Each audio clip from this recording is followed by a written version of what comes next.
against Bath last week, he could be out for up to 3 months. Now back to the cricket and England's opening match at the World Twenty20, their first ever match against Afghanistan. It's an amazing story, really, the rise of the Afghan national team, just 11 years after they first properly formed. And just to show how far they've come, well, earlier this week they gave the Indian side a real scare. Now, the national team will also be cheered on by a team of Afghan refugees now living in Manchester, who are already national champions here in their adopted country. I've been to meet them. For these Afghan refugees now living in Manchester, a street version of cricket has helped them settle into British life so well, they're already the national champions here. Well, look, they use a taped-up tennis ball. There's not a blade of grass in sight.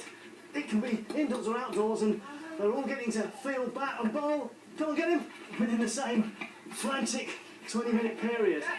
This more accessible form of cricket with less equipment and no pitch markings is part of the StreetChance campaign to get cricket to engage young people in urban areas affected by crime and social problems. The Manchester Lightning players certainly feel it's made their community safer.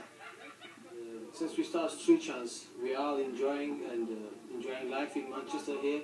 It brings different communities together, and people just come and ask, can we play, and we just let them join in and just have fun. Definitely, they've given the more social skill, to be more confident as speaking to others. Because even when we first started to get to know them, they were sort of quiet. They didn't really want to open up with that kind of stuff. In total now, over 4 years, 25,000 people have been introduced to this street game in 7 different UK cities. We've actually seen examples of where young people were veering towards gangs, and actually through StreetChance they're now concentrating on their cricket, they're concentrating on their studies. Well, when StreetChance first started 4 years ago, I did face Courtney Walsh, the legendary West Indian bowler. I reckon these guys are faster. No surprise that they are the national tape ball champions. Here's the first ball. Straight through. The success of the Manchester Lightning team mirrors the rise of the national Afghan side, which only formed 11 years ago and will take on England for the first time today, having already given India a scare.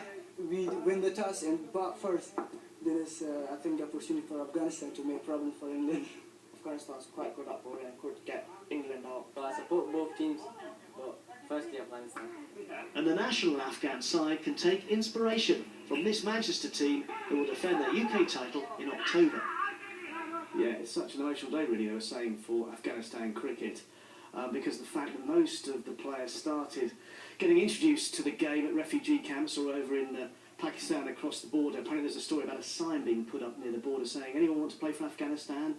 Meet here in 3 months, and players did indeed turn up. They are now starting to play some domestic cricket in Afghanistan. There's a league that started last November, but it's very hard to arrange international matches to get opponents to go there.